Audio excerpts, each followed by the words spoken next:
गुजरात में 2002 में हुआ गोधरा कांड तो आप सभी को याद होगा। यह भी याद होगा कि उस दंगे में हजारों लोगों की जान चली गई थी। उस वक्त देश के प्रधानमंत्री नरेंद्र मोदी गुजरात के मुख्यमंत्री हुआ करते थे और ऐसा कहा जाता है कि पीएम मोदी के इशारों पर ही ये दंगे हुए थे, जिसमें हजारों लोगों की जान चली गई थी।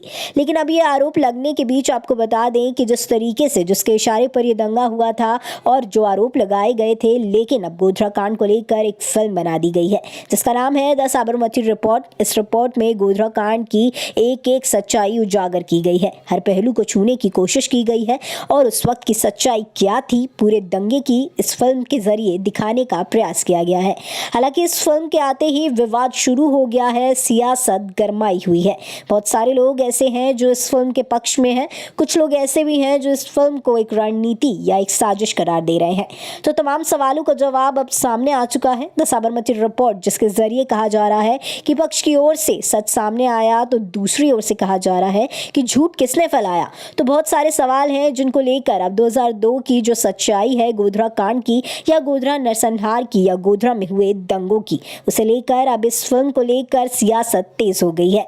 तो बहुत सारी सच्चाई सामने आनी है। 2002 में क्या हुआ था, जिनके ऊपर आरोप लगा था, वो सभी लोग जानते हैं, लेकिन जो अनसुलझे अनछुपे पहलू हैं जो इस फिल्म में दिखाए गए हैं, अब आपत्ति दर्ज करनी शुरू कर रहे हैं। आग तो पोस्टर में लगी है, लेकिन साजिश के पीछे कौन था?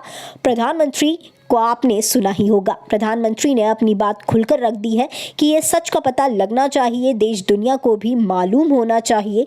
छोटी सी हम आपको रिपोर्ट दिखाते हैं। Vikrant Massey star film The Sabarmati Report release हो चुकी है। गोधरा कांड पर आधारित फिल्म बॉक्स ऑफिस पर अच्छी कमाई कर रही है, लेकिन इस फिल्म को लेकर अब विवाद शुरू हो गया है। विवाद इसीलिए हो रहा है क्योंकि इस फिल्म ने प्रधानमंत्री नरेंद्र मोदी का ध्यान भी अपनी तरफ खींच लिया है। दरअसल प्रधानमंत्री नरेंद्र मोदी ने फिल्म को लेकर एक ट्वीट किया है जिसमें उन्होंने लिखा है कि अच्छी बात है गोधरा कांड का सच सबके सामने आ रहा है, वो भी इस तरह से कि आम लोग भी इसे देख सकें, क्योंकि फैलाया गया झूठ केवल कुछ ही समय तक चलता है और आखिरकार सच सामने आ ही जाता है। प्रधानमंत्री नरेंद्र मोदी ने जिस सच की बात की है, बीजेपी आरोप लगाती रही है कि ये सच कांग्रेस और सरकारों ने अपनी सरकार के समय हमेशा छिपाया। बीजेपी हमेशा से ये आरोप लगाती रही है कि कांग्रेस ने जनता को नहीं बताया कि 27 फरवरी 2002 को साबरमती एक्सप्रेस के कोच नंबर H6 में आग लगा दी गई थी, जिनमें 59 लोगों की मौत हो गई थी और मरने वालों में सभी हिंदू थे और उन्हें जिंदा जलाने का आरोप समुदाय विशेष के लोगों पर लगा था। बीजेपी आरोप लगा रही है कि पूर्व सरकारों ने केवल इतना ही लोगों को बताया था कि मोदी जब गुजरात में मुख्यमंत्री थे तब गुजरात में साल 2002 में दंगे हुए थे, जिसमें समुदाय विशेष के कई लोग मारे गए थे। कांग्रेस और विपक्ष की तरफ से प्रधानमंत्री नरेंद्र मोदी पर यह आरोप तभी से लगाए जाते रहे हैं कि वे समुदाय विशेष के विरोधी हैं, लेकिन अब फिल्म के जरिए असली माजरा सामने आ गया है। लोगों को बताया जा रहा है कि दंगा ऐसे नहीं भड़का था, 59 हिंदुओं की जान ली गई थी, इसके बाद बवाल हुआ था।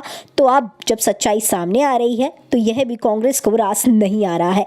कांग्रेस अब यह कहकर आरोप लगा रही है कि मोदी जी प्रोपेगेंडा कर रहे हैं। मुझे अफसोस है और ताजुब भी है कि देश के प्रधानमंत्री का ये स्तर है, किसी मूवी का प्रोपेगेंडा करेंगे और इस तरीके से मूवी को दिखाना चाहिए।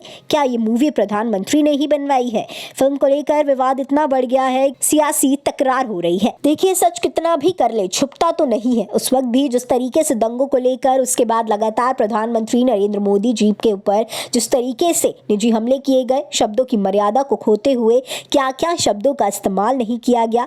विपक्ष का यही काम है कि वे फॉल्स नैरेटिव सेट करते हैं और जब से ये फिल्म रिलीज हुई है बीजेपी खुलकर कांग्रेस पर हमला बोल रही है। अब आरोप लग रहा है कि कांग्रेस ने सालों तक जो सच को छुपाया था वो सच अब सामने आ रहा है। सच को दबाने की कोशिश की गई और उसको राजनीतिक एक पहनावा पहनाने की कोशिश की गई। उसको राजनीतिक रंग दिया गया कि कितनी देर तक इन लोगों को साबरमती एक्सप्रेस में जिंदा जलाया गया था।